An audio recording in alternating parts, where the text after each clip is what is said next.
Parker Lewis in the house, the man who needs no introduction. That's right. Everybody in this space knows you. Let's get you. Finally got him on here, man. It was tough. He's a high demand individual. We'll get the Bitcoin meetup tonight, so yeah, I'm not gonna be able to. I was like, you're captive. I was like, you pretty much have to do this podcast. Yeah, we've been talking about this for a while. Come down every month for the meetup, so glad that we could actually sit around the table and. We've only been doing the show for like 18 months now. That's all. Yeah, dude, we're like 30, 40 episodes deep now. Yeah, I think we're over 40. We haven't released all of them. Yeah, we haven't released all of them. We've kind of finally got a backlog. I feel like my full-time job is this podcast now. I know. As many podcasts as we've been doing. But it's fun, though, isn't It's it? been fun. I freaking love it, man. It's an important subject. Yeah. Intersections of Bitcoin. Sometimes and I'm like, energy. man, I've learned so much about Bitcoin just from doing this podcast and mining in particular. Other times I'm like, I'm deeper into it and I don't know shit. Right. It's a deep rabbit hole. It is a deep rabbit hole. It is. And yes, I brought up your book and we did a weird intro, but whatever. Your book gradually then suddenly, what did you release a month or two ago? Released it in December. So was it that long ago? It Dang. Well, time flies. Yeah, it is fine. But I haven't finished it, like I said, but I've gotten into it. And again, you write in a super clean, easy to understand way that I read Bitcoin Standard. It's good. I'm not at all knocking it. It's incredible. But I think for people that I talk to a lot, which are a lot of either young people, like my daughter's age and up to like Sarah's daughter's age, 25, that didn't have any type of really exposure to it or need to. I come from a small town, and like a lot of the people I talk to are from small towns, and I don't know if there's the same there isn't the same kind of emphasis on economic policy, all the different monetary system and what's fiat currency. It's simple, man. You live in a farming town, it's agriculture, construction, military, and that's it really. So I talked to a lot of those people, and I don't know if the Bitcoin Standard would be as effective as actually what you wrote. That's why what I'm telling you is like, I think it's really important book to get to people in more rural areas that are not going to understand all the stuff that is in Bitcoin Standard. I think this is probably, I'm not just pumping this up because you're here.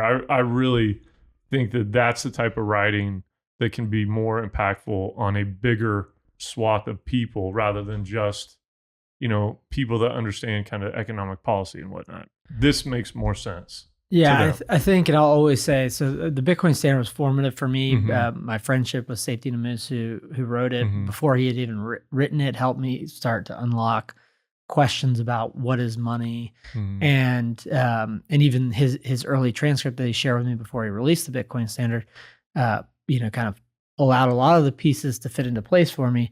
But then even beyond there were a lot of questions that I had to work through and order logically in order to consistently arrive back at the conclusion that Bitcoin is money.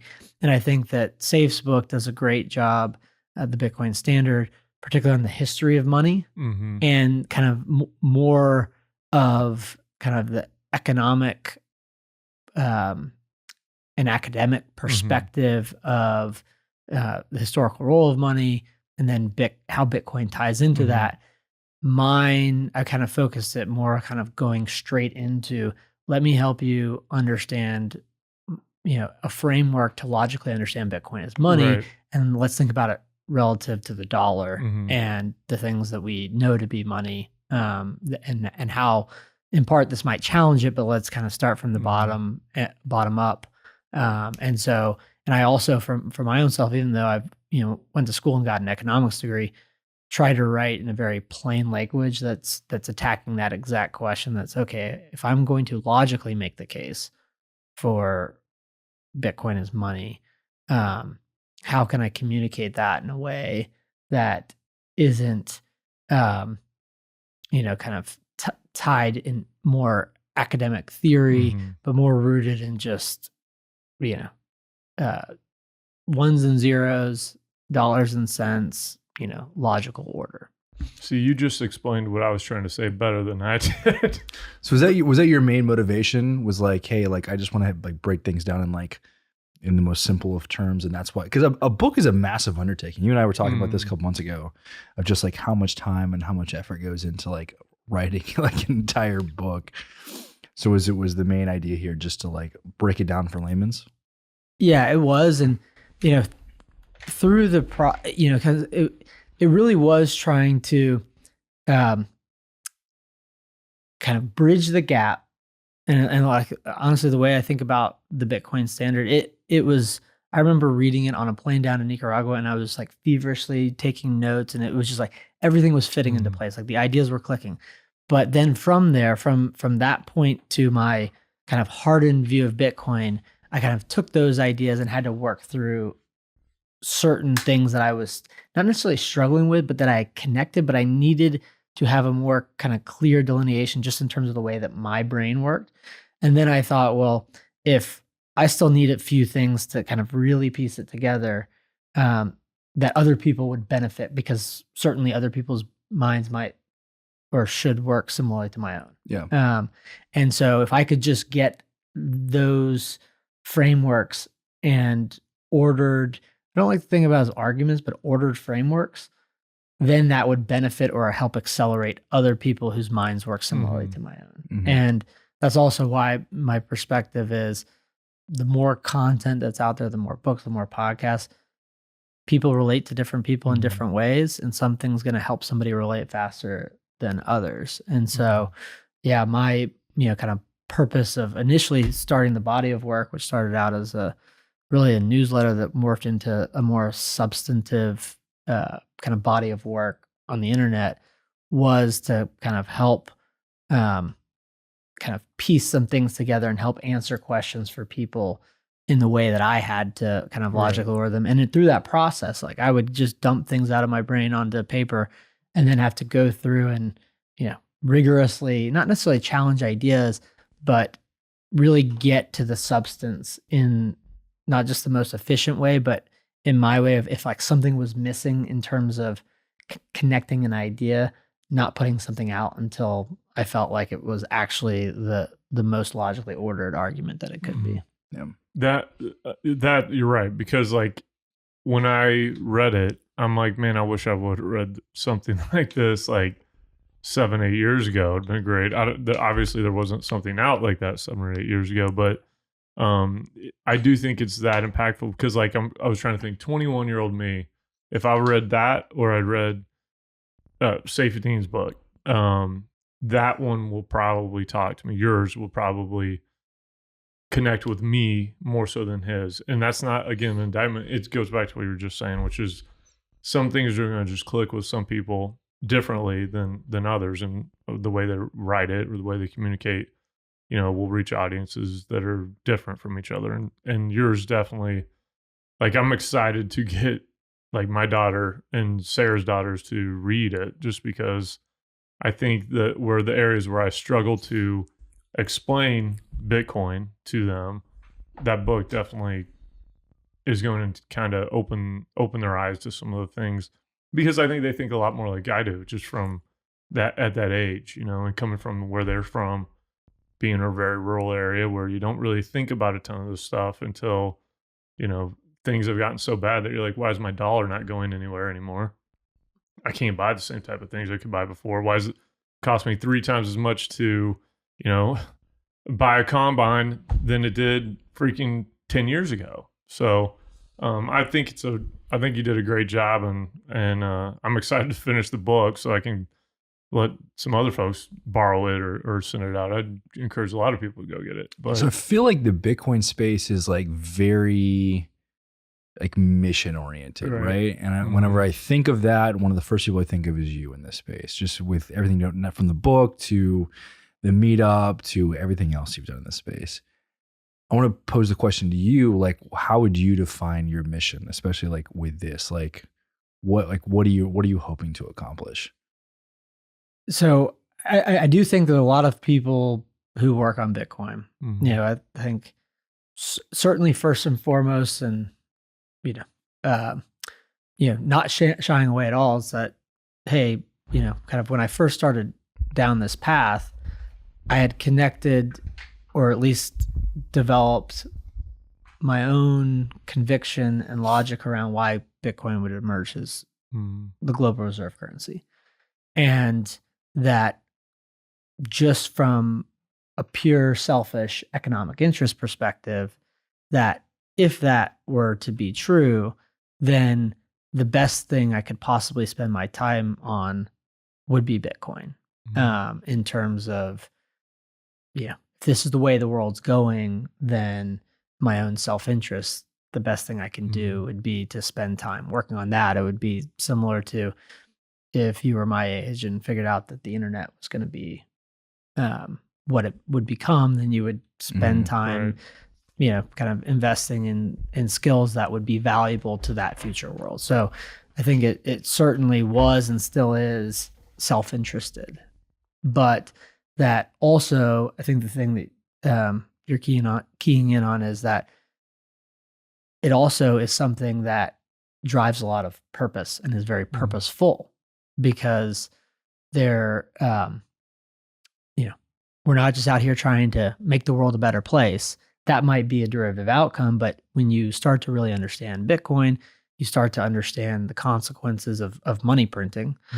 And, a lot of what I talk about in the book is also the problems of the dollar. Oftentimes people look at Bitcoin as a solution in search of a problem, but it's because they don't understand the problem and the extent of it and the consequences of it. But when you do, you realize, hey, like the stakes are high, not just because I'm personally so invested in Bitcoin, wrote a book about Bitcoin, but if our money fails, if money breaks down, then the future, whether it's, the future of us as individuals, families, communities, it's all at risk. And so it is very easy to, and it's why working on Bitcoin is so rewarding for so many people, is that there's this sense of purpose that comes with it, or this higher purpose or this mission, like Cenk mentioned, and that it's almost done out of necessity, not just out of opportunity. And that, I've personally found it rewarding, but also have found success in it, because when you're working on something and it actually is a higher purpose, then you can actually pursue individual projects and goals that bear meaningful fruit in your own self-interest. And it's actually the thing that aligns all interests, having a good form of money. And so, I think that, there's certain people that work on, different pieces of SaaS software to, make X, Y, or Z better. And then they talk about making the world a better place. And it's kind of this hollow thing. But if you recognize that our money's broken and you recognize the consequence of money, and then you recognize, hey, here's this thing, Bitcoin, that's presented as the solution, and, it actually works, then working on that thing kills two birds with one stone. You can protect your own self-interest, but you can actually pursue projects that, help secure all of our futures. And there's not many projects that can rise to that level. Right.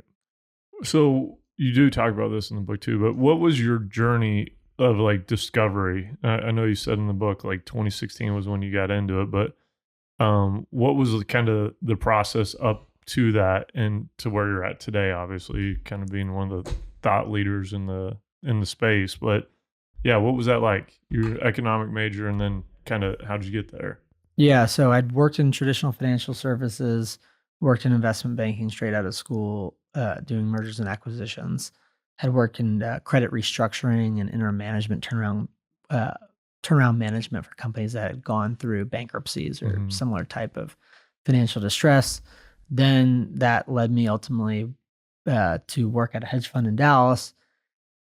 And I was really going down two separate paths of research. One, the firm while I was there had kind of evolved from kind of focusing on credits and deep value equities, which is really what I'd been brought in to do, to focusing more on, quote, global macro. And it was at a time where the Fed was signaling that it was going to unwind post-financial crisis QE. So the Fed had, in response to the financial crisis in 2008, come in and digitally created or printed 3.6 trillion new dollars starting in late 2008, but going through 2014. In this time frame, 2016, they started to signal that they were going to start to take those dollars out of the system. And I was pursuing research at the fund that I was at, trying to come to my own perspective or develop my own framework of thinking about, well, what will happen when they start to reverse this out? And through that process, jumping forward, kind of long story short, I figured out that they weren't going to be able to do that. They were always going to have to print more money at large scale, and that ultimately it would end poorly for all of us, and that would end in hyperinflation of the currency, that the currency would fail. So I figured out why they were always going to have to print more money, that they were always going to have to do it, and that was a problem. Which is interesting. Sorry to cut you off, but it was interesting is that you saw the problem with the fiat currency first and then the Bitcoin, whereas a lot of us come to Bitcoin and then realize like, oh, then you learn all the problems and you learn the importance of Bitcoin. Right. But you came up from the totally different side. And I think I had to, because I was somebody that was traditionally schooled in this, Keynesian economic world of this is the way the world works and this is a net positive.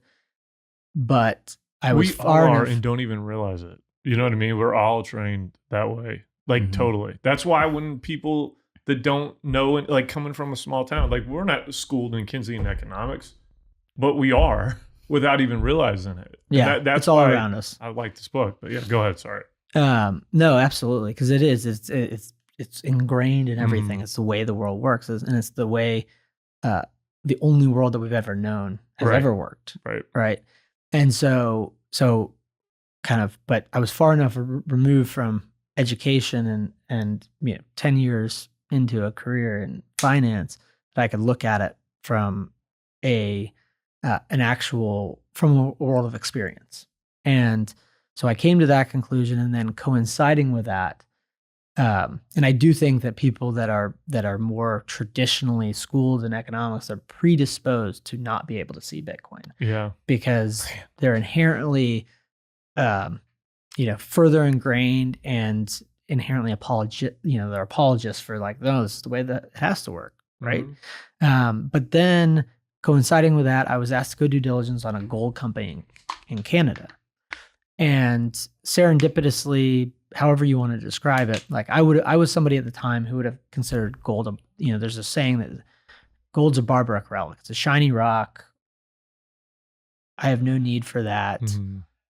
I'd rather have, guns and cows, right? Yeah. That there's the saying that gold's a barbaric relic. I just never contemplated gold being a form of money. And there was this gold-backed payments platform in Canada that I was asked to go due diligence on, and it was called BitGold, and it talked about blockchain. And I had a good friend, Will Cole, who I've, one of my best friends since preschool, that I'm, now collaborating with in the Bitcoin space. Previously at Unchained, now at Zapright, and he was involved in Bitcoin. What that meant, I have no idea, but he was interested in it at least. So I reached out to him and asked him about it. And he looked at the website for a brief second and quickly identified that it had nothing to do with Bitcoin, but that he had a gold guy. And that gold guy turned out to be Safety and Moose. Oh, okay. I was going to ask you, how did you guys connect? So that's how, okay. Yeah. And so we exchanged several emails. He happened to be expecting, he and his wife were expecting their first child at the time. And they happened to be, even though they lived on another continent, they happened to be in Canada while they were expecting. So, and he happened to be 2 hours away from the meeting that I was going to, and he suggested, "Hey, why don't I just come up to this meeting?" And then that's the serendipity of it, or the world working in a mysterious way.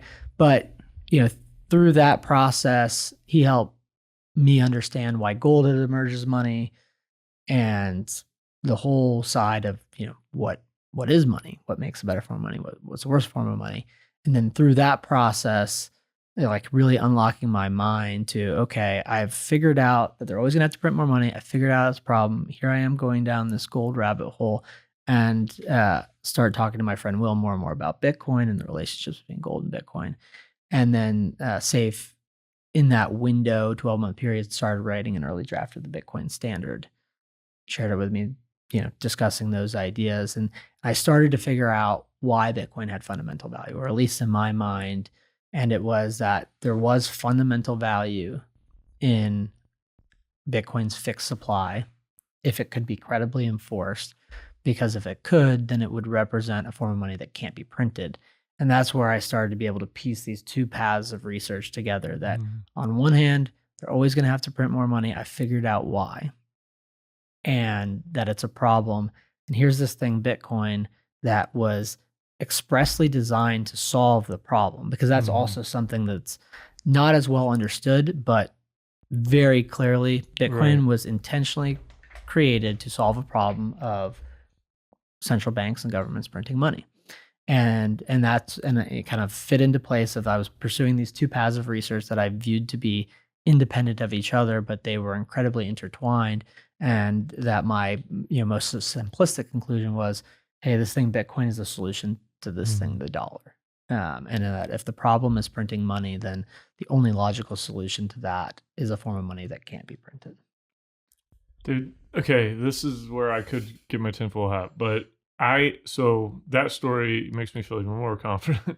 I think there's like a spiritual aspect to Bitcoin. I really do. And I know that sounds ridiculous, but I really honestly think that, yeah, right. I think there's something to it. I know my journey into it, right? Yeah, here we go. My journey into it. This is the thumbnail. Right. This. Yeah, screw this. I gotta be serious when I'm saying this, because I honestly believe it. I really think that my journey to it, it came from like an internal thing that was just pulling me into Bitcoin, and I didn't know for sure what I wanted to do in it. I didn't understand Bitcoin the way I do now. I hadn't even read the Bitcoin standard at the time, but I just felt a weird draw to it, and there was opportunities from the mining side. So I came from oil and gas, and I saw an opportunity to generate value from for a molecule of gas that wouldn't have, you can't realize on a traditional market in the natural gas world right now. So that's what led me into it. But there was this underlying draw that I just couldn't shake, and I knew I was supposed to get into it, and I knew I was going to get into it. I knew the money that I needed to get Jay started was going to come somehow. Didn't know what it was. The entire leap of faith that I took to get there was internally driven. And then when you talk about the way you meet Safedine, is like, that's a spiritual thing, man. That's like a God thing. And to think of the way I view Bitcoin now as being an answer to these fiat currency issues, and the way governments can manipulate people and other governments through their monetary system. I feel like this is actually, it's something that I think God uses people to create things that are going to change the world. I don't think it's always just like a bolt of lightning and all of a sudden something happens. I think he uses us to do things, and I think that's probably part of the reason Bitcoin came about. And then when you tell stories like that of how you make Safedine and all this stuff shakes out, I don't see how anybody could even argue that. Bitcoin shaman. Yes. Yeah, I mean, I have thought about that too. Like, just, don't you feel that in the undertones of the world right now? There's a part of it where, like, I've thought about, like, think about all the things that had to happen to, allow my path to cross with Safe at that point, or even in the circumstance, like, I had never met the person. I'm just corresponding to him on the internet, basically.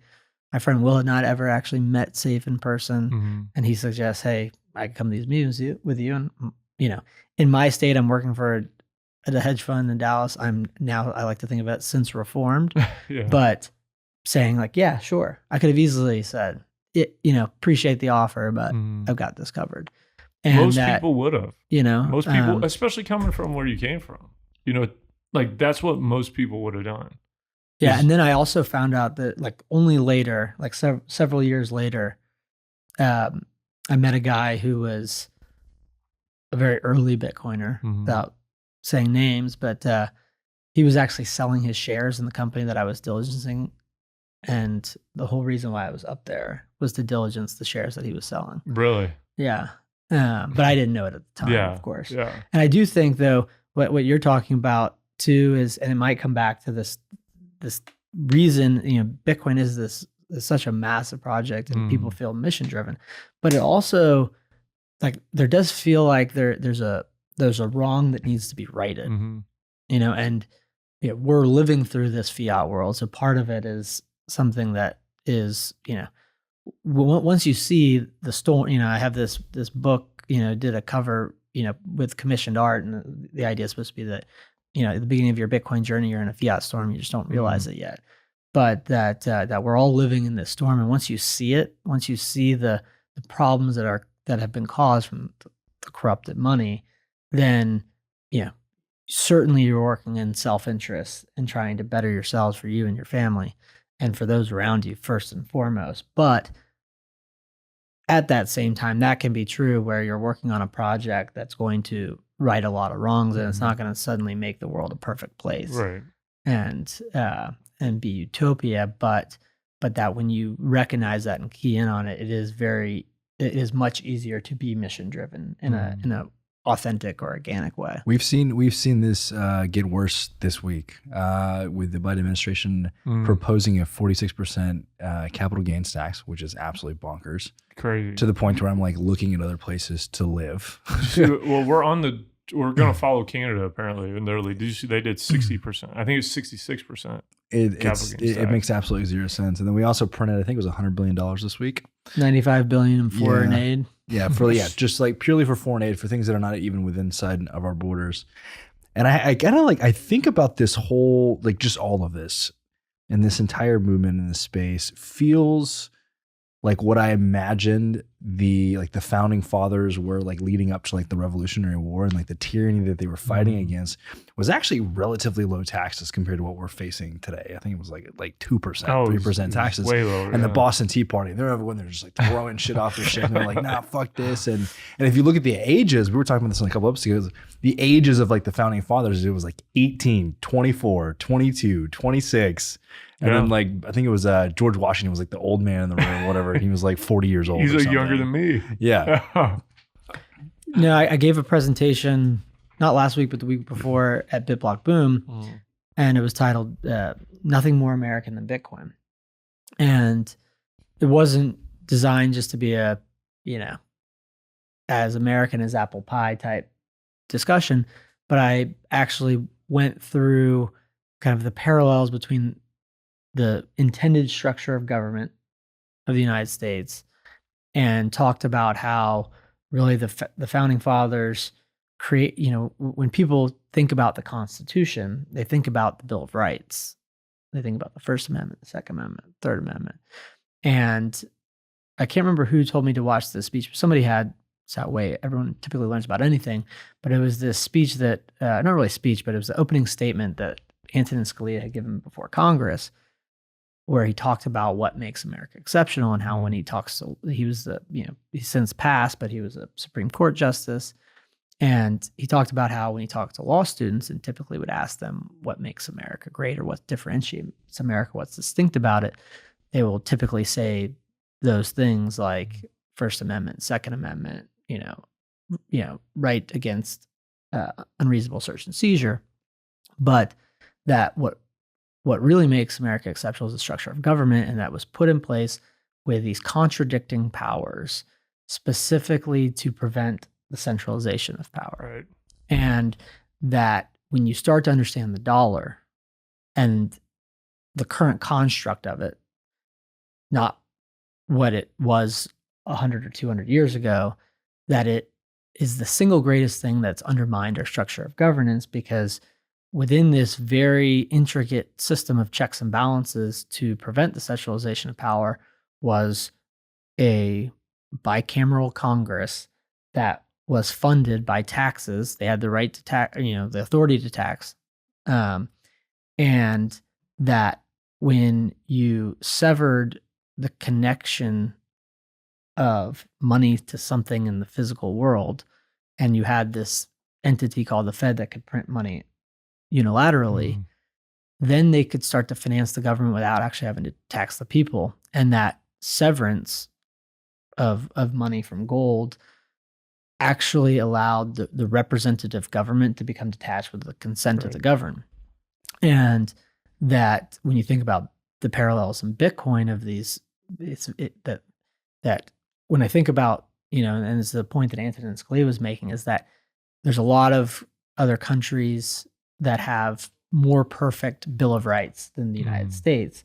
But he describes of what the founding fathers would call parchment guarantee, that it's not worth the paper it's written on. And that when you read the Constitution of the United States, it jumps right into the structure of government. It like there is some preamble about, trying to create a more peaceable union, but the whole document is just what the executive branch can do, what the judicial branch can do, and what the legislative branch can do. And that the output of that system and the contradicting powers and the separation of powers is that separation is what would guarantee the rights of the minority or ultimately guarantee the Bill of Rights. That the input was the structure of governance, the output was the guarantee of rights.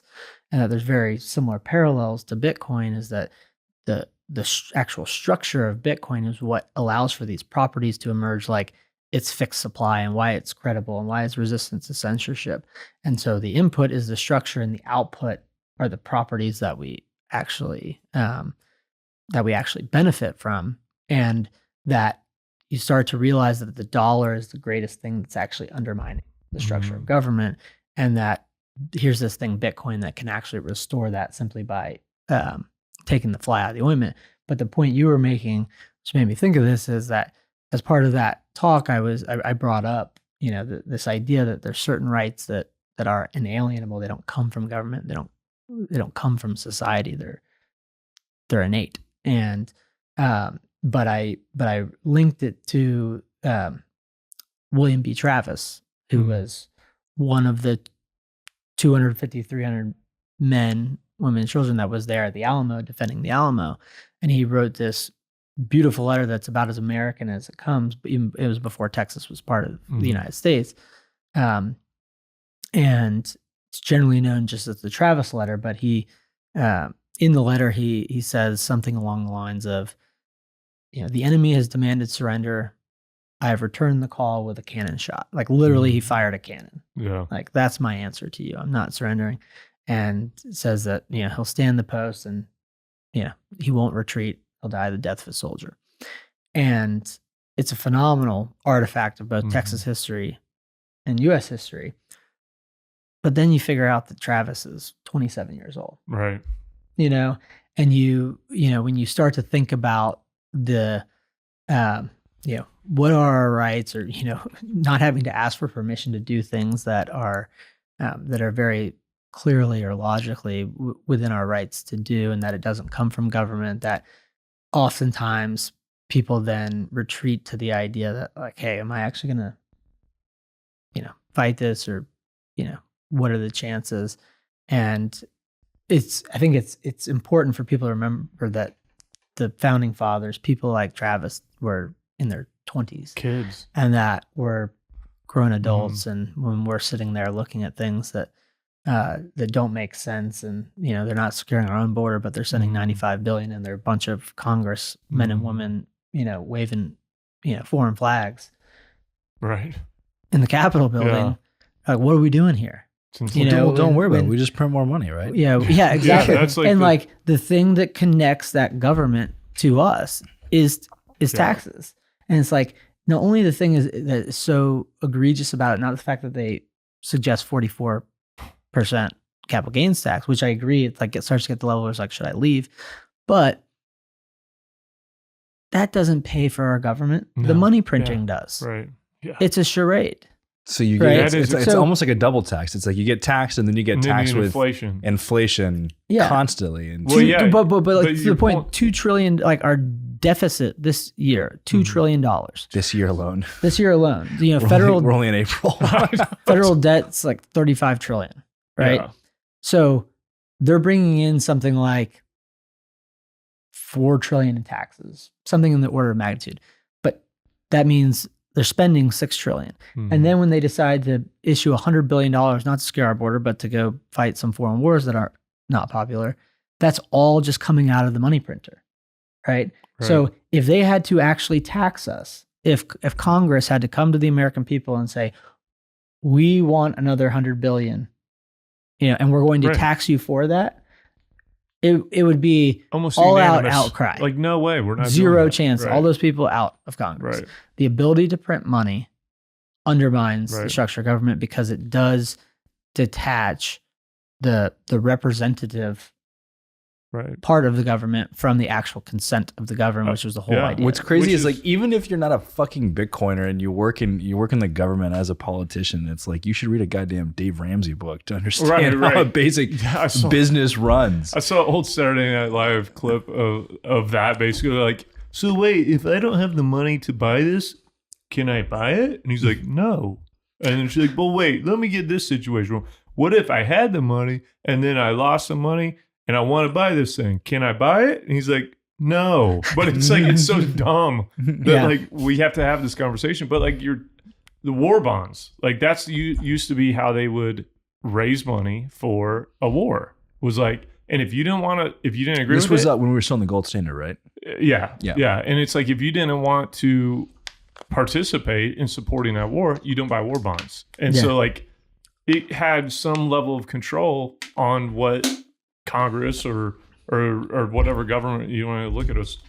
That's essentially a vote of like, yeah, I guess I support the war, or no, I don't support the war. Right. Yes. Whereas now they just completely bypass that mechanism. They don't even have to ask us. And our taxes are so hard to even like calculate and pay and shit that people feel so far removed from that. Yeah. Until like one month a year rolls around.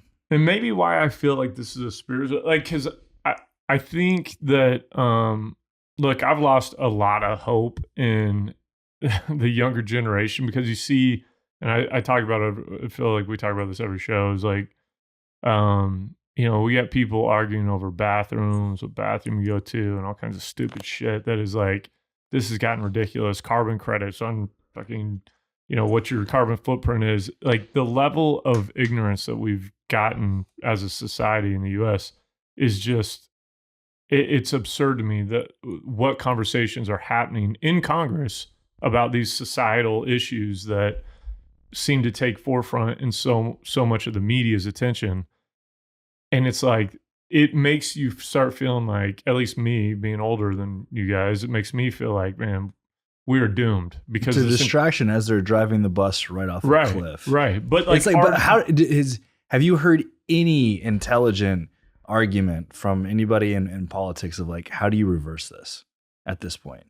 No, I think that it is, my personal view is that it's so detached from reality that there are certain non-rigorous thinker, maybe they're just truly 100% corrupt. There's the circle of economic thought generally, I don't even call it theory, but modern monetary theory, even though it's not an economic theory, it's something that was created like 10 years ago, that you can print money and answer your problems. And if you're the issuing government, then you can do that, and that's the way the economy works. And you print money and you pay for things, and you print money and you pay for things. Not that logical explanation that you're using in the real world, and that politicians think that is the way the world works, and that when you're the U.S. government and you have the biggest money printer and you have the biggest debt engine and you have the biggest army, you think that can go on forever. Right, and they actually think that. They actually think they can print money and it goes on forever. And there's, after the financial crisis, people will say, or there was a common trope that was, it's crazy, it's not going to end well, but they had to do it. And they say this about a lot of things that, might apply to different things, but consistently about the bailouts of the banks and the money printing. Let them burn. Don't get me started. I'm trying to resist not grabbing the hat. I know, Don't get me started on the banks. Yeah. Let them burn is what it was. Yeah. But when you think about it, there's no logical connection between it's crazy. Yeah, it was crazy. It's not going to end well. And this third idea of they had to do it. And so I just think that, maybe they know that it's crazy. Maybe they know it's going to end well, but they think they have to do it. But I more so think that the majority of them think that this idea that we all learned as kids, I talk about it in the book, that we learn as kids that money doesn't grow on tree and there ain't no such thing as a free lunch. Unless you're a bank, a politician, or like a that American they literally car think maker. that you can print money and that it grows on trees, and that the very logical common sense consequences don't exist in the world. I think a lot of it comes from like their self-preservation too. Like, I mean, most politicians, I won't say all of them because I don't like to say all, but most of them, at least the ones that I've had experiences with, which are a lot. I used to work for the House, and but a lot of them are there because they wanted to be a congressman. They wanted to be a senator. They want to be president, and it's like a career aspiration for them.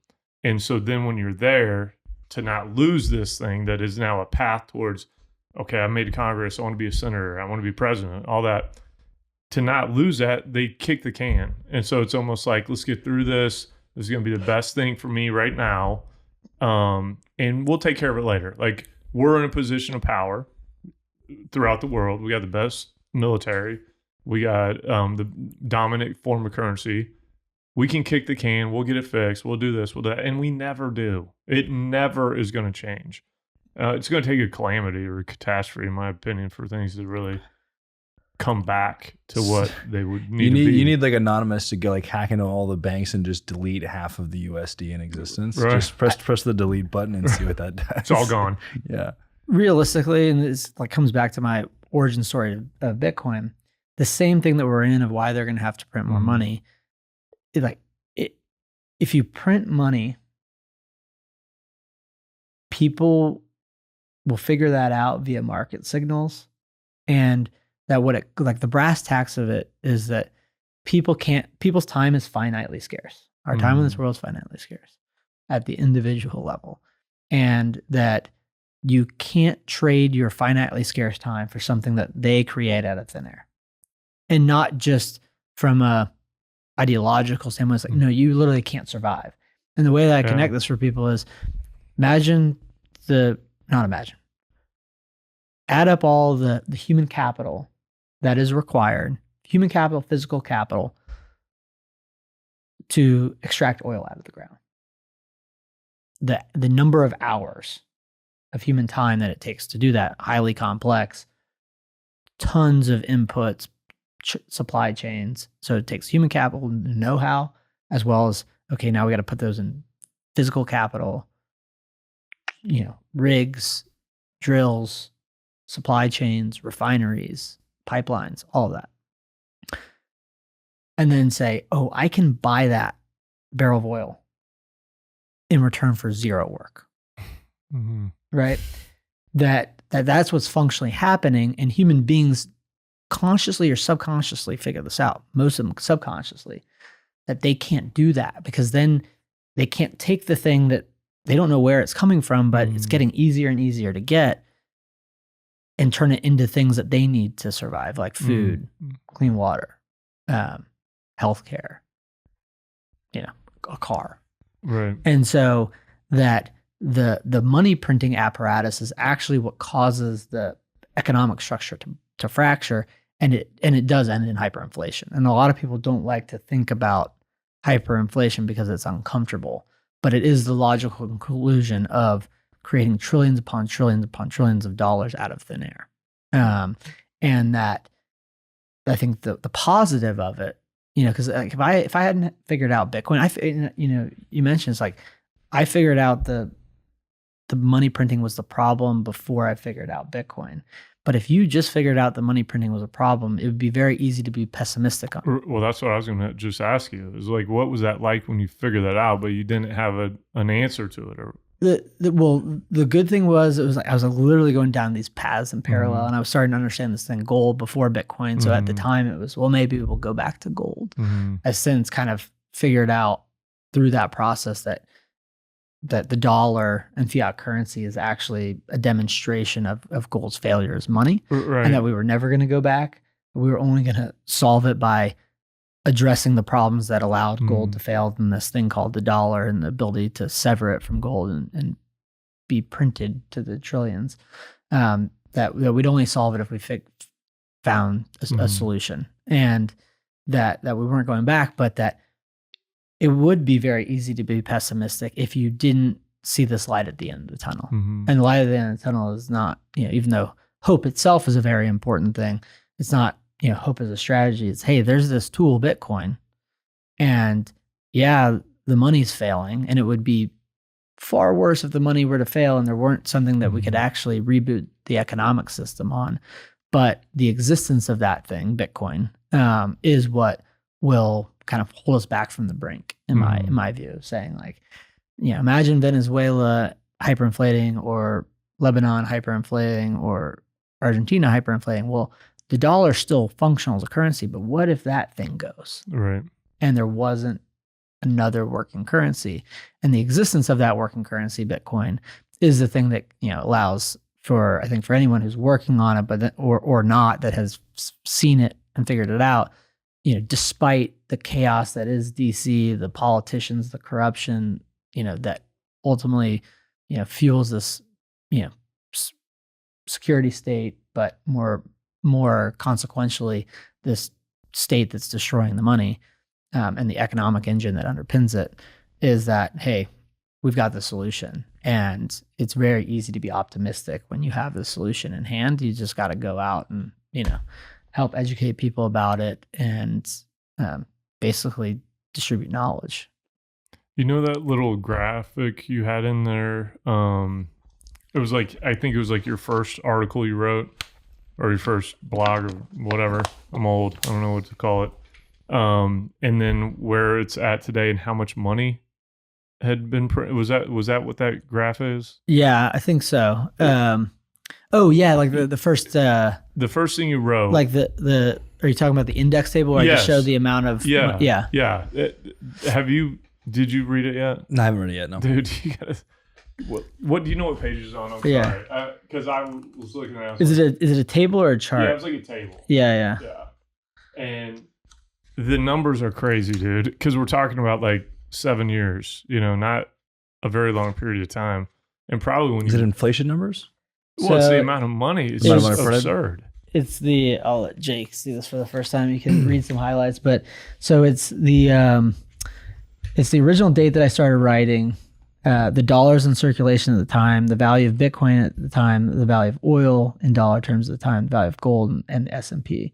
So each of these are like blog posts or newsletters? Yeah. Okay. So what was the amount of dollars in circulation at the first one? So $3.85 trillion in circulation, July 26, 2019. 2019. And so go to the end. And the end is May 3rd, 2023, $8.61 trillion in circulation. That's insane to me. A little over twice. Yeah. In 4 years? Mm-hmm. And that's not sustainable. Yeah. That's not sustainable. And so, and that's the thing that fuels everything. And so that was the thing that I had come to the conclusion of before Bitcoin. Mm-hmm. Yeah. Would happen. Right. And if you can understand why, not just that it will, that in the sense of, well, they print money because, so it has to do with the ultimately the degree of leverage that that ultimately can't go away in the dollar system. It can only collapse. It can't be fixed. And to give you a sense of when I figured this out, it was I was trying to figure out why they had to put money in the system in the first place post financial crisis. Why they have to do, if I was going to figure out why what's going to happen when they unwind quantitative easing, or the digital creation of money by the Fed. Why'd they have to do it in the first place? And so at the time, 2007, there was 52.7 trillion of dollar denominated debt in the US system. And that's very vanilla debt. Auto loans, mortgages, student loans, credit card debt, state, local, federal debt. Basically saying it's not derivatives. It's not what people would hear about in the financial crisis of like CDO, CDX, these synthetic things. It's just very vanilla debt that is you owe X amount of dollars at X time, what you would traditionally think of as debt. 52.7 trillion. At the time, in total existence, there was only about $900 billion. Wow. Okay. That is crazy, dude. Yeah. And then more problematically, in the banking system, there was only about $350 billion. What time was this? 2007. 2007. Okay. So $350 billion is what was in the banking system. Yeah. 2007 to 2019, it went from 900 billion to 3.83 trillion. Yeah. Jesus Christ. And so, to think, sorry, I'm jumping on. So there's $52 trillion of debt. A very vanilla debt, yeah. And $350 billion in banks? Yes.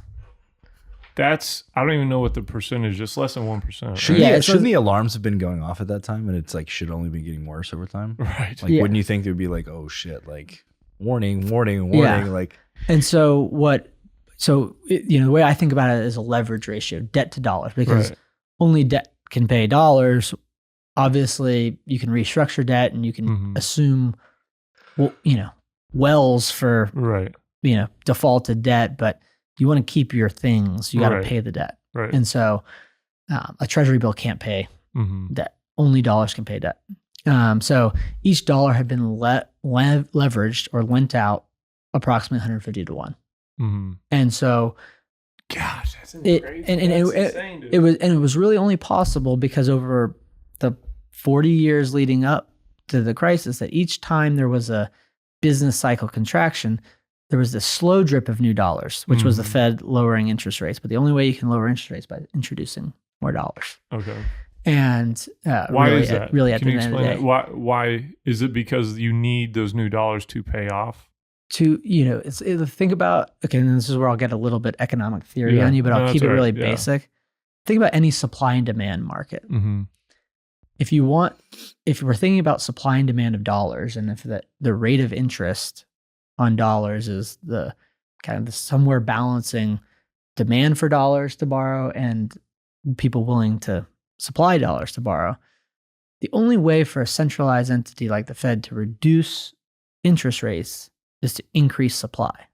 If they reduce supply and you had a comparable amount of demand, you'd increase the price of that thing. Okay.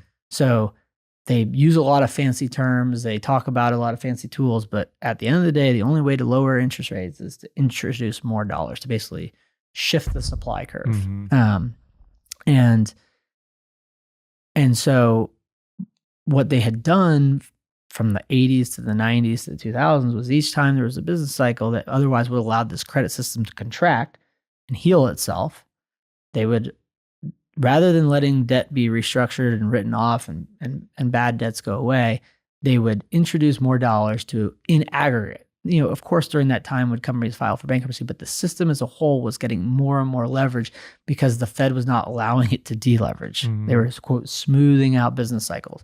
We have to do this. Well, right. But before it was kind of like, it was more measured of like, let's do this more tactically. But what it was doing was allowing existing debt levels to be sustained and then grow. And then next time it would start to come down, they'd introduce, again, far more slowly than they had to do in the financial crisis. Rather than restructuring and killing off some debt. And so this detachment of basically the debt stack to the money only happened or was made possible when the dollar severed. The dollar was severed from gold in 1970s.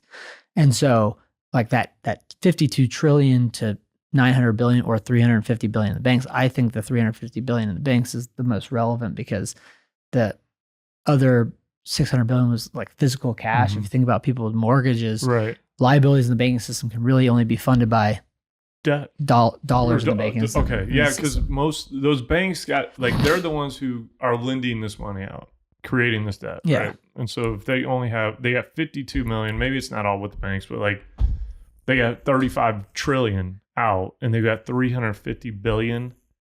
So yeah, in total banking system, right? So 52 Banks trillion of banks are the liabilities, $350 billion. When the financial crisis happened, those liabilities started to cause basically waterfall effect defaults, and that 52 trillion was collapsing. The only way to prop it up was to massively inject dollars to shore up a ton of leaky holes in a boat, right? How if I got $52 trillion of debt liabilities, it's like, hey, we're going to meet all your debt obligations. We're going to make everything right. But we're not telling you is this shit's going to be worth a lot less here in about 2 minutes. Yeah. And so that dynamic between the degree of debt and the amount of dollars is what dictates that more dollars must be created, because it otherwise can't be sustained. And it's so far detached from reality that it's not like a, struggle to restructure and then we go on from here. It's that the whole system would collapse. It would feed on itself. And the only way it's designed to work is to induce more credit. So from that point where we were at 52 trillion of debt liabilities, now I'd have to check the latest quarter. It comes out quarterly. It's 100 trillion. Oh my gosh. They're like 98 trillion. And how much money's in the banks? So now, like they've printed, now it's like 9 trillion, or maybe they've taken some money out in the last year, 8 to 9 trillion. So you could say, well, it's delevered because it's now 10 to 1, but there's still, we've gone from 2007, a unsustainable credit system, to a credit system that's now 40 to 50 trillion larger. And that absolute level of the debt and like that 90 trillion gap that, 91 trillion gap between approximately 100 trillion of liabilities that exist today in terms of debt and approximately 8 to 9 trillion of dollars is what will dictate that they're going to, if from when I started writing, it was 3.6 trillion. And then when I ended, it was at, 9, why they will also have to print more, another trillion, because that 90 to 100 trillion of now existing debt liabilities has to be supported, or the entire US banking system collapses. And it's going away either way. But in their world, they can't allow that unwind to happen, and like it has to happen by force, and they'll print more money before they'd ever let the credit system collapse, because it's the only thing that actually allows their system to remain tethered. So I mean, I knew a lot of this, but once I'm rehearing a lot of this, I'm terrified. I was just going to use that same word. It's terrifying. I'm like, how more Bitcoin? Right. I know. How do you see it? How's it end? Like, how's it end for the banks? So I think that I think there's no way of there's no way for the dollar not to hyperinflate. Right. Okay. And that's not meant to scare people or be dystopian. It's just the consequence of you print trillions of dollars and you can't keep getting barrels of oil out of the ground and selling for things that require no cost. And they're going to have to do that over and over and over again. And also there's this other solution, Bitcoin, where you can either choose to store value in a form of money that can't be printed by anybody and that nobody controls, and that is trustless. That the only reason that Bitcoin is able to do that is because it removes the need for trust. With a system, either that you can store money or you can store your value in a form of money that can't be printed, or you can store your value in a form of money that is easily printed, and they do it over and over and over again. And that your money loses its value. So you're doing other things to try to solve the problem. But the only way to solve the problem of broken money is with a better form of money. You can't solve the problem of broken money with a better house or, a rental property, or, money serves a very important and distinct function within an economic system to actually coordinate trade and commerce. And so that when you recognize that you can't save the same unit of value in both the dollar and Bitcoin at the same time, you can store a certain percentage of your value in dollars and a certain percentage of your value in Bitcoin.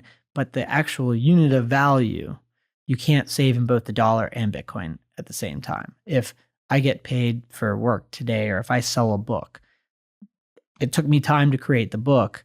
I have to choose, it's $30. I have to choose, am I going to keep all 30 of it in Bitcoin, 29 in Bitcoin, 1 in Bitcoin, or the equivalent? And so when someone's deciding to opt into Bitcoin, they are at the same time opting out of the dollar, marginally for each kind of transfer or each value exchange. And so the other side of dollar hyperinflation is rapid Bitcoin monetization. And that I don't know at what point in time that happens. It might be if every 1 out of 20 people understand Bitcoin. It might be if 1 out of every 10 that there will, Bitcoin's not causing the dollar hyperinflation. What's causing hyperinflation is the money printing, but the two are related. You can hit the exit. And so I think that there's no escaping the fact that when the dollar hyperinflates, there will be economic instability. You can't go from a world of excess, debt-riddled, all the problems that come with systems saddled with debt, but also companies that are functionally zombies that otherwise wouldn't exist if the money printer hadn't been there, to a period of great prosperity without some pain in between. But I look at it and say, well, if Bitcoin wasn't there, then we wouldn't have this thing to fall back on. And the people that have Bitcoin are going, there are periods in history. Everyone lives in their short window where they just think that there's always progress. But there's periods of history where, in aggregate wealth is destroyed. Look at, for Venezuela's sake, Venezuela, Argentina, currencies fail, wealth gets destroyed. Everyone, what that means in aggregate is Greece, that people's standard of living declines on average, right? Yeah. But that then Bitcoin provides this source of stability, and that it might turn out that amount of pain is so much less that it is. I mean, it's certainly more brief than if Bitcoin didn't exist, but that Bitcoin will actually monetize very rapidly once it becomes clear that the dollar is going the way of the bolivar. And there's no way also, like, we have to go through that. Like, sometimes you want to go around the storm.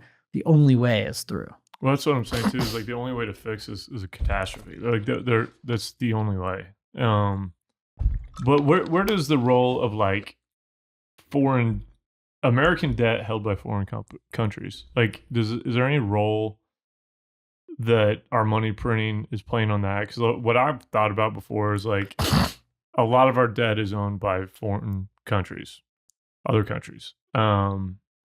And when we're continuing to print, and Bukele actually has talked about this in kind of an ancillary way, but when our debt is owned by a foreign country and we continue to print, I feel like we're decreasing the value of that debt that they're holding from us. Am I looking at that wrong? Because if I'm one of them and I'm like, I'm not going to keep buying your debt up because you're constantly devaluing it all the time. But then I'm like, I don't know the role that the dollar plays in it because it is the dominant currency. Am I way off on that? Or is there I don't think you're way off, but I think that the economic incentive, and it's also the reason why people in Washington, D.C. that are totally detached from reality think they can do this forever, is they think, well, we can print away the value of our debt. But there is no, people often talk about a debt jubilee. There's no such thing as a debt jubilee. Yeah. We're all going to pay the price. I can't be the only one wearing my hat.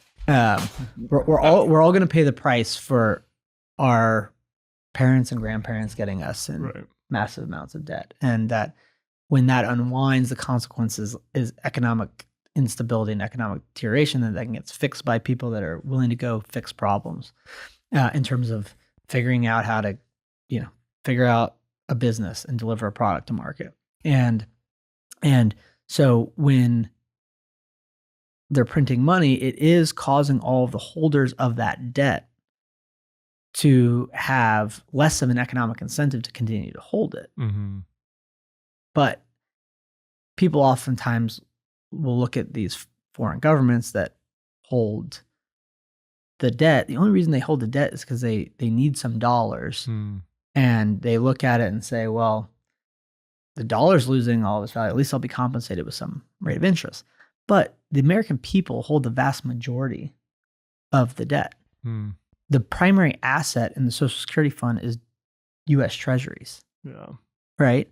So it's not really this economic incentive that is distinct between foreign holders of U.S. debt and citizen, U.S. citizen holder. It's that any citizen, any entity, foreign or domestic, that's holding it has less and less of an incentive because they know they're printing money, and that if I was going to lend you, dollars for 30 years and I was going to take the note back and say it was $100 million, and I know that $100 million is going to purchase $50 million, why would I continue to do that? Right. And so, one of the things I also talk in Bitcoin is the great definancialization, is this idea that that this is going to create a cycle. And at the time that I wrote it, there was 17 trillion, and this is not just the US. So if I mention that the US credit system is about 100 trillion, the global kind of market for financial assets is something like 400 trillion. Not all of that is debt, but a lot. So like 1/4 of it's US. The American dream is financed. Yeah. And but at the time that I wrote, there was 17 trillion of negative yielding debt, which was all sovereign debt. And think about how nonsensical that is. It's basically, I'm paying you to lend you money, is what negative yielding debt represents. It only could exist because the Feds, or not the Fed technically, but central banks all over the world were out there printing money and buying debt, or having a negative interest rate on deposits. Thing is that, imagine a negative yielding debt instrument. I'm paying you to lend money to you. Doesn't make any sense. But the holder of that could say, I can either hold this sovereign debt that I know is getting debased and that's going to purchase less, or I could convert it into Bitcoin. How about I sell this financial asset? First get dollars and take the dollars and convert them into Bitcoin. And so what I see happening is, and why I refer to Bitcoin as the great definancialization, it's going to create this loop where people are going to figure that out. It's going to start with things that are absolutely crazy, like negative yielding debt. It's going to go out to things like municipal debt, where you're making 1 or 2%, but that the currency's devaluing faster than that because food at the grocery store is going up 10 to 20% a year. Gas at the gas station, same thing. So people marginally start to figure out, they sell those financial assets to accumulate Bitcoin. That pressures the value of financial assets and impairs the credit complex, probably the ability to issue more debt, because you need higher asset prices to issue debt against. And then that's basically going to induce the Fed to have to print more money. Like, imagine somebody holding US debt that's like, nope, we don't want it. We don't want it anymore. Right. There has to be a buyer of that in order to prevent interest rates from just skyrocketing. And then when you think about the federal government that's 35 trillion in debt and that 2 trillion deficit, one of the things that's causing it to explode is this higher cost of interest. So basically then the person that has to buy those assets is the Fed. They do that by quantitative easing. Then that restarts the cycle of people connecting that, oh, maybe I should sell this financial asset to buy Bitcoin, or sell this other monetary asset, this other form of money that's getting debased. And so, but through that process, the economic system will actually heal. It will go from hyper financialized to non-financialized. It's not to say that there won't be stocks and bonds. It will just be like a small fraction of what it is today. Like, talking about like 1/100th or less. Right. And that the greatest benefit is that people who are just delivering value in the real economy won't have to become stock traders after their day job. Right. The guy who goes and gets oil out of the ground will just be able to get oil out of the ground and be paid in a form of money that can't be printed. Same for the teacher, same for the butcher, because it really is not only ridiculous and chaotic that, basically all of society has to go work from, 8 to 5 or whatever they're doing to deliver value to other people, and then say, okay, now I'm going to have to figure out what stocks to pick. Right. In order to keep up with inflation. Yeah. And that there will be, and I like to say there's something very cathartic about once you're able to save in a form of money that can't be printed. It's like taking an 800-pound gorilla off your back that you didn't know was there, because then you can just start to focus on delivering value without having to essentially run on this hamster wheel. And so there is a very, kind of positive at the, light at the end of the tunnel. Right. But the other side of that is like, we got a real problem. And to get across this chasm, to think that it's just all roses, I think is a little naive or ridiculous. Yeah, I think it's delusional. All right, I know we're getting maybe short, but I've heard you say before, because a lot of people talk about Bitcoin as a hedge against inflation, and I've heard stuff, you're like, Bitcoin is not a hedge. What do you mean by that? Actually, on that, so in your presentation that's online about that, I sent that to my dad. And it's one of the few pieces of like Bitcoin literature that he's actually like consumed. But the fact that it was a video and it was entertaining, I was like, watch this. And let me tell you, he is more convinced than ever, which is a really fucking hard thing to do with him. And finally, so I had the conversation with him the other day because he was been like preaching down my throat, 401k. And I was like, Dad, like you should have listened to me when like Bitcoin was like 8,000. Right. Yeah. And he was like, I should have. He was like, I should have like liquidated part of my 401k and put it into Bitcoin. I'd be sitting on millions now. But so you played a part in that. I just want to say that. Yeah, and that's great but now he's going to go look at his, 401k, what assets are in there, and sell some and maybe buy the Bitcoin ETF, or figure out how to get some out. That's the best thing about the ETF to me is like, because I got a 401k from my Anadarko days and oil and gas time. And I'm like, I want to do something with it, but I couldn't. And now I'm like, now I finally can. So, yeah. But my point is they're going to have to find that he's going to sell financial assets to buy Bitcoin. Right. Right. And the world heals. The world heals through that process. But yeah, in that presentation, it was kind of funny because I created that presentation. I wrote an article called Bitcoin is not a hedge. And so it was a well thought out framework, but I think I had the flu leading up to that, and I had been on my back for a week, and I threw the presentation together very quickly, and I was still not feeling great, but it's probably been like the single piece of content that's been as popular as it has.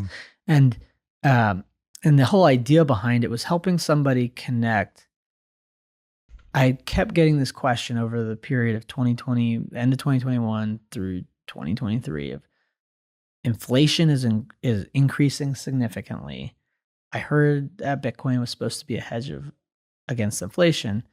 It's going down. Why is Bitcoin not a hedge to inflation? Or why is Bitcoin not the thing that people told me it would be? And my explanation for that is, well, you were told wrong. It was based on a misunderstanding. Bitcoin's not a hedge against inflation. Bitcoin's actually the permanent solution to it.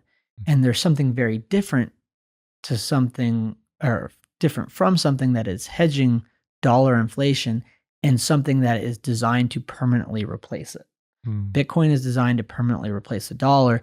There are other things that might hedge dollar inflation, like things that are correlated to, like directly correlated to things like dollar inflation, like rents, high, very large cap equity stocks that have predictable dividends.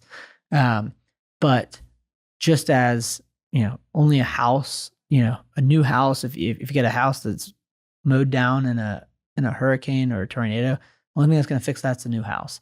If you got a damaged roof, the only thing that's going to fix it is a new roof. Broke car, only thing that's going to fix it is a new car. Only thing that can fix a broken money is a better form of money, and that Bitcoin adoption happens as knowledge distributes. So if you think about it as a time series, as more time goes by, more books get produced, more podcasts get recorded, more people come to understand Bitcoin. As they do, they adopt it, and that that causes these big adoption waves and then retracements and then adoption waves. And that if you were to look in a very short time horizon and say, well, dollar inflation is running rampant and Bitcoin's going down, therefore Bitcoin didn't hedge inflation, you're failing to see the forest for the trees. And Bitcoin is the only thing that is truly uncorrelated to the dollar. And that's the thing. Hedges to inflation must be correlated to the dollar. Right. Bitcoin is the one thing that is uncorrelated to the dollar because it is the one thing that is competing to replace it, competing credibly to replace it. And that when you start to understand the cause and effect of how Bitcoin is adopted, like as an example, and it was one of the things I talked about in the presentation, is if you've never heard anything about Bitcoin, haven't read it, and you go to the grocery store and your beef costs 50% more, how can you connect Bitcoin to that? Mm-hmm. Right? You would have to have acquired knowledge some place, far previously in the past, read a book, started to hear about how Bitcoin is actually the solution and the problem is the money printing. And then you go to the store and you see beef costs 50% more than it did 4 years ago. Say, I need to get some Bitcoin. Mm-hmm. But so if you connect that idea that prior knowledge is necessary, prior knowledge of Bitcoin is necessary to Bitcoin adoption, typically happens with someone consuming some form of content and then combining some real world experience like, inflation at the grocery store, inflation at the gas station, Russia getting cut off from SWIFT, people in Canada, truckers protesting without due process, cutting off their bank accounts, people who donated to those people, cutting off from their bank accounts without due process. That it's this kind of acquisition of knowledge with some lived experience. More and more of that happens over time, but you can't relate it to Bitcoin without that prior knowledge. And that if you combine that with this fact that, and I tell people to poll their local circle or like the people that are closest to them. In my world, I'm out there talking to people about Bitcoin all the time. There's no way that more than 1 out of 100 people understand what's actually happening here. Right. Zero chance that the number, if you take 8 billion people and times it by 1%, no way. Right. There aren't 80 million people in the world that get what's happening. Or maybe it's 800 million people. Yeah, either way. No, 8 million. 8 million. Or 80 million. 80 million. Yeah. There's barely 8,000 of us in this space. Right. But that if you accept that no more than 1 out of 100, how could possibly it be a flight to safety if so few people get it and so few people own it on a relative basis? That it's not, there's inflation, let me adopt Bitcoin. It's I first had to figure out the input, which was Bitcoin's of value fundamentally to the world because of its fixed supply, because it can be credibly enforced, because I don't have to trust anybody, that the only reason that is credible is because it can enforce its fixed supply in a trustless way. That's what makes it credible. They are always printing money, and these two things are related.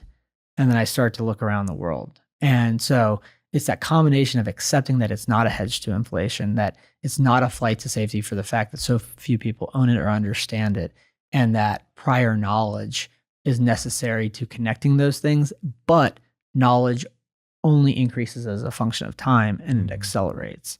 And that if you can start to see it as the permanent solution and recognize that there is a fundamental difference between a solution to a problem inflation, problem printing money, not going to end well, must only be able to fix it with a better form of money, is Bitcoin that thing coming to that conclusion? And then as time goes on and that is reinforced by the events of the world, then more and more people adopt it. And I think it was the most common question that I got from people. It was like, well, why is it not hedging inflation? And so being able to connect for people in a very high level, simple way, but actually with like real facts of the, walk through the credit system and the money printing and connecting the why of Bitcoin. So it educated them on something fundamental about Bitcoin, but then connected something that was probably perplexing a lot of people.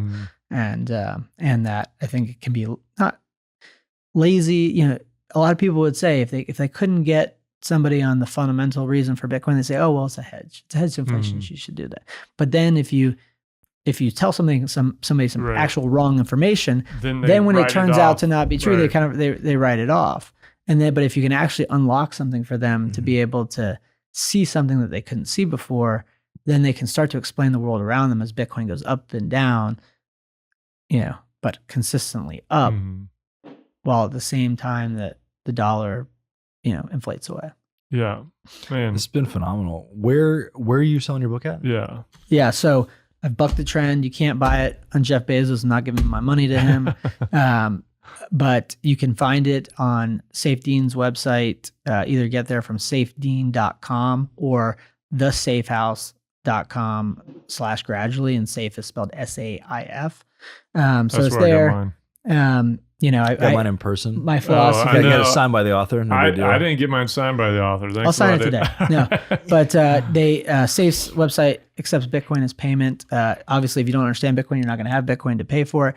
But I wanted everyone who came through to buy the book to be able to see that you can actually buy this book for Bitcoin, and that there is something different. You can't buy a book with your treasury bond, your Apple stock.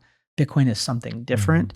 And ultimately, if it's a good book and it's good content, people will seek it out. So I get to take home more, and willing to risk the wrath of not being on Amazon. But so it's on safedean.com or thesafehouse.com/gradually. I did not buy mine with Bitcoin. I bought mine with the ultimate shit coin, the dollar.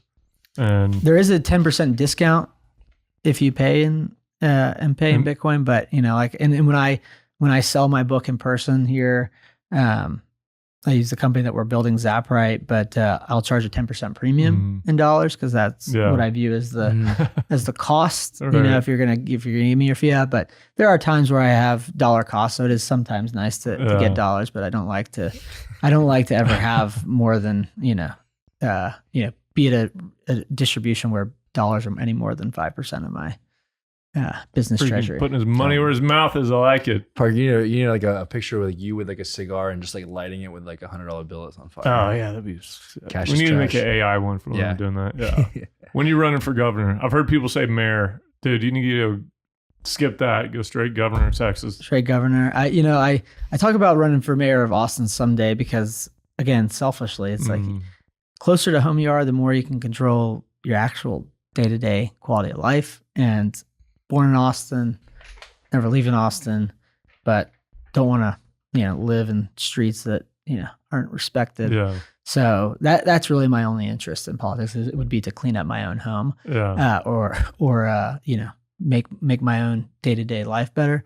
But I do think that especially with things happening recently, like people engaging at the political level is important. I think there's a lot of snake oil salesmen out there.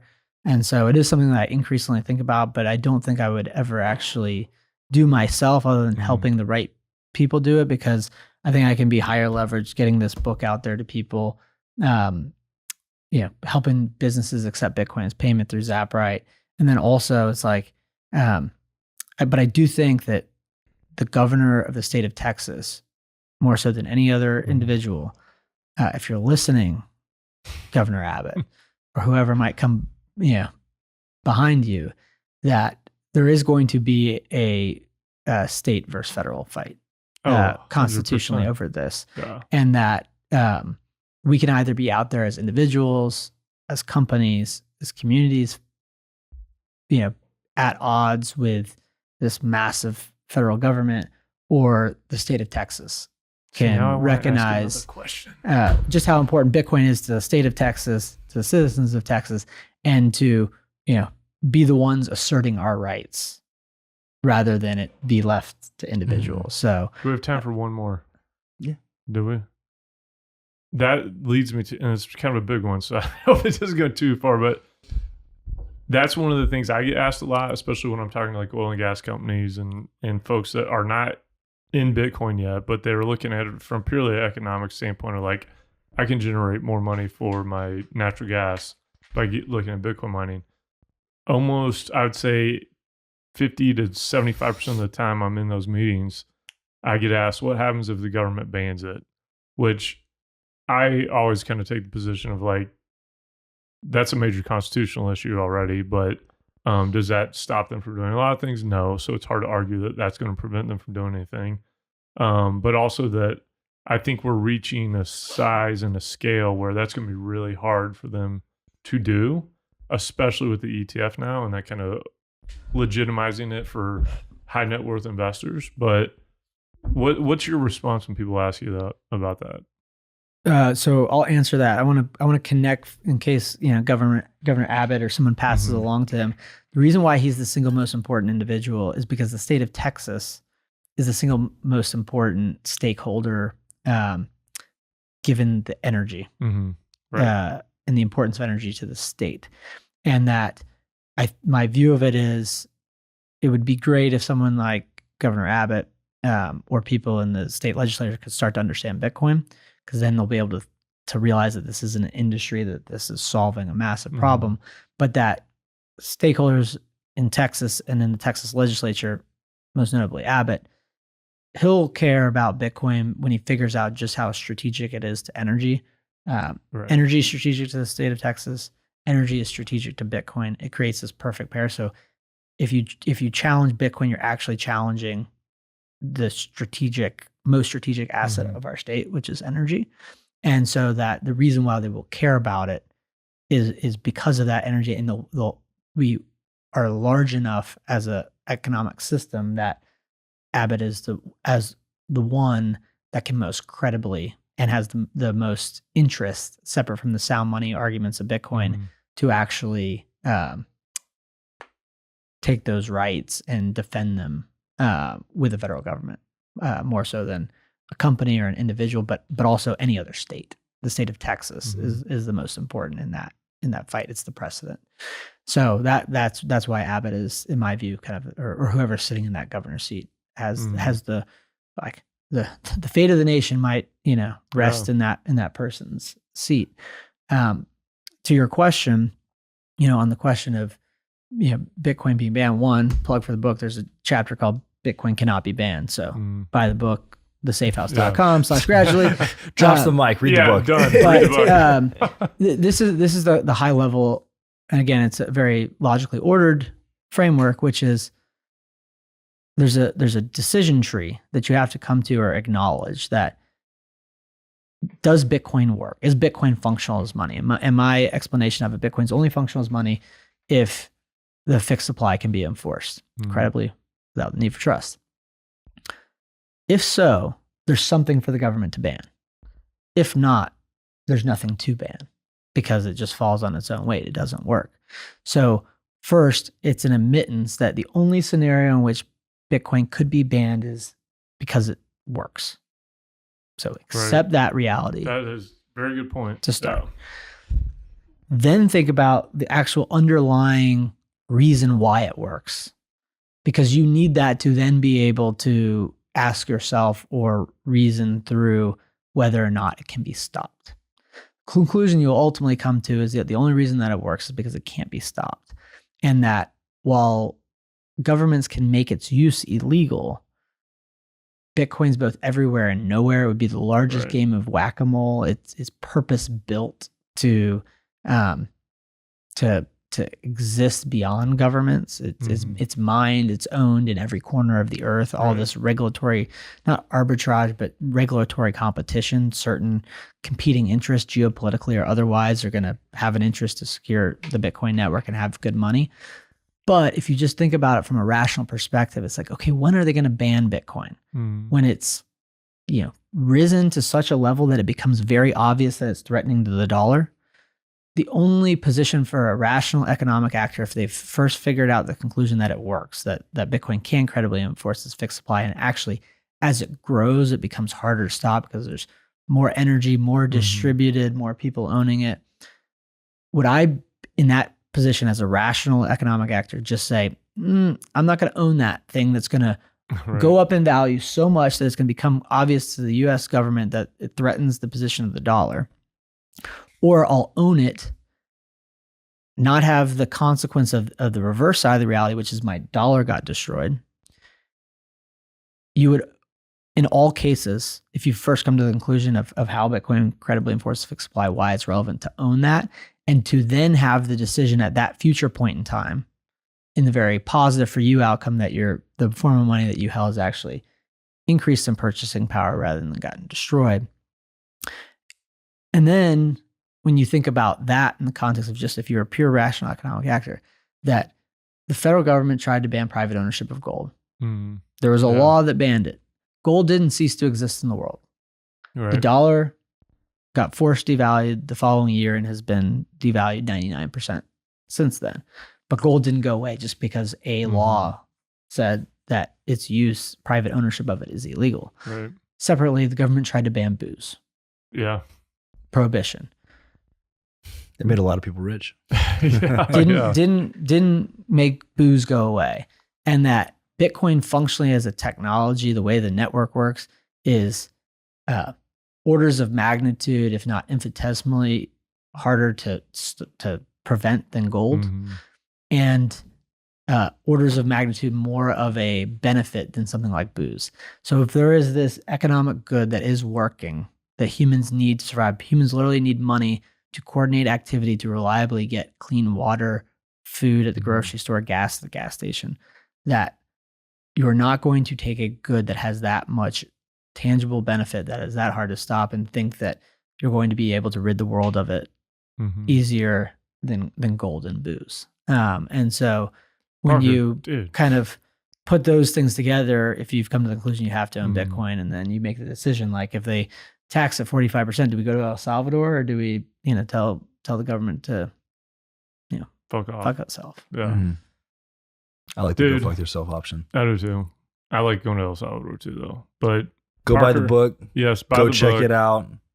I think Parker, you're doing great work, Parker. Yes, you are. You and Safe Dean, two of the most impactful, influential people. I think that the Bitcoin has had. I'm not even talking about Bitcoin mining, but Bitcoin probably that are around, dude. So you've probably contributed to more Satoshi disciples than most people out there, man. So thank you for everything you do, and I encourage everybody to go buy the book. I'm gonna finish reading it and make you sign something. So appreciate you saying that. Appreciate you guys having me. Absolutely, man. And now we get to go to the Bitcoin meetup. Yeah, let's do it. Perfect.